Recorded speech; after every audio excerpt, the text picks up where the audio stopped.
rise from your grave.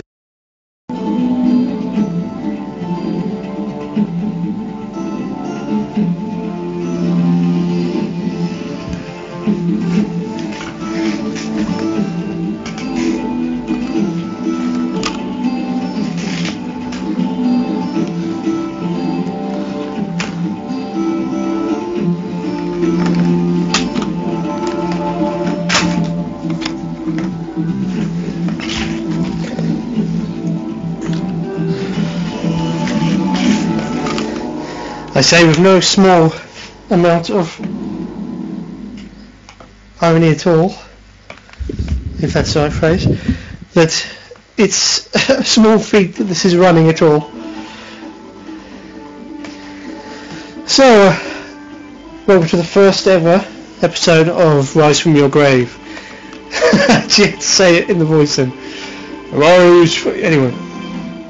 So, Rise from Your Grave, in case you don't know, or can't guess, is entirely about looking at classic games that, not that we think deserve re-release or HDifying or anything like that, because god damn there's enough of them around anyway, but instead that need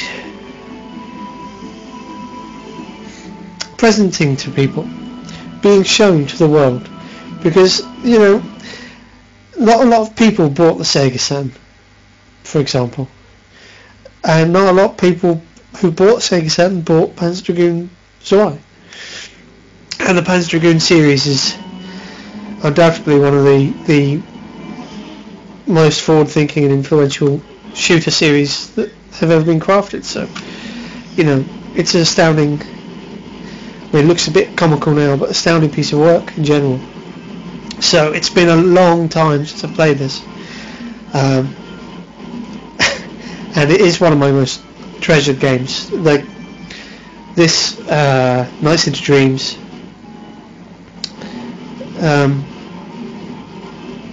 I'd say Virtua Fighter 2, just using the Saturn as an example, of all games that feel like coming home, like sitting on the sofa relaxing, having memories rush over you, like a glass, a cup of hot chocolate, just warm and soothing, and despite being highly flawed in many cases, they mean a lot spiritually, internally.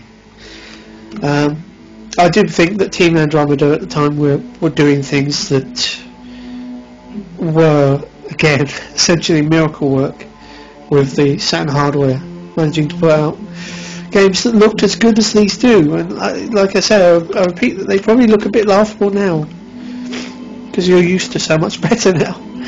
But, you know, you compare these to early PlayStation 1 titles, and they're better than they were. And they can even hold up to an extent to later PS1, PS2, maybe not, but releases. So, you know, I think Panzer Dragoon Zwei and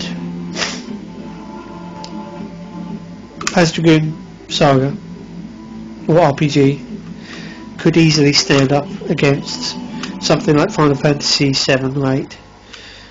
Maybe a bit better than 7, a bit worse than 8, but visually. But we should crack on with the actual gameplay. Now, once again, the audio is still causing some issues technically, but hopefully you'll still be able to hear much of this. If we turn the TV right loud,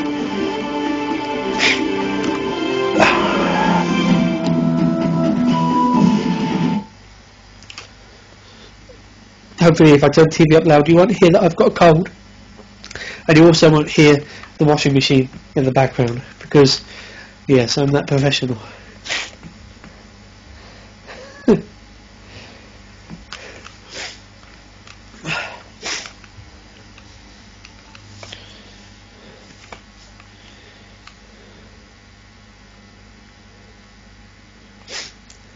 Now, the interesting thing about the universe that encompasses this series is it's a complete universe. that the team, especially for the second and third games, designed the language for them that created whole backgrounds and histories for the characters.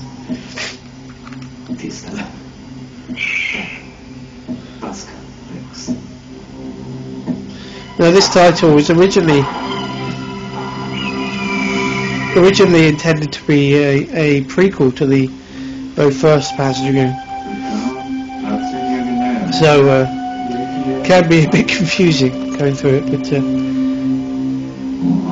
not that it's got as deep a narrative as Saga has, but for on-rails, what's essentially just a basic on-rails shooter, although it's not that basic really once you get deep into it. It's got a lot more going on than you'd expect.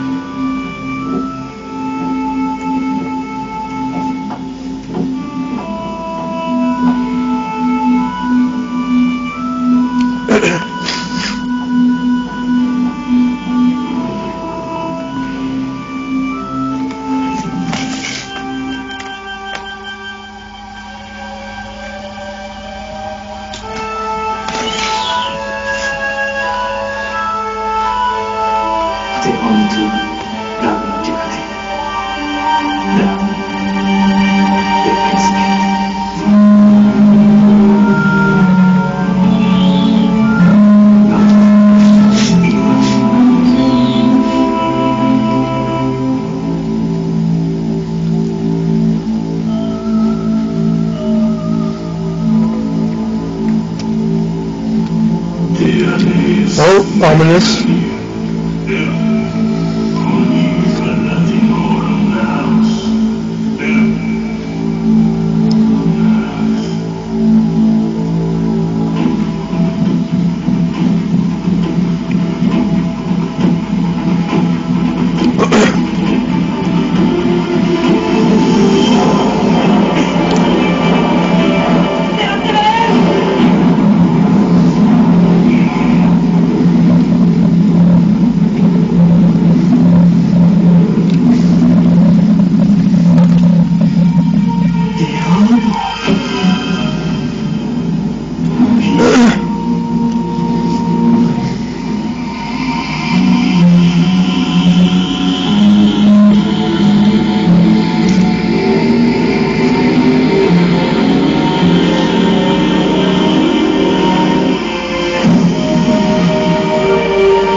Well, that's a surprise.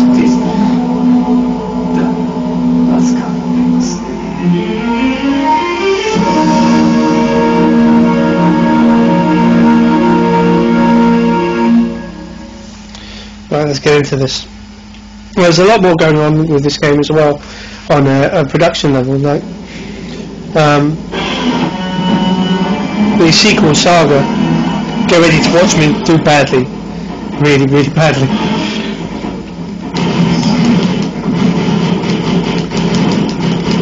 So I'm trying to remember what's what. Alright. So hold down, push A to shoot, push A rapidly to rapid fire, obviously. But not only that, holding down the A changes your reticle to create a targeting laser, and then the dragon shoots a burst laser at the enemies that's been targeting.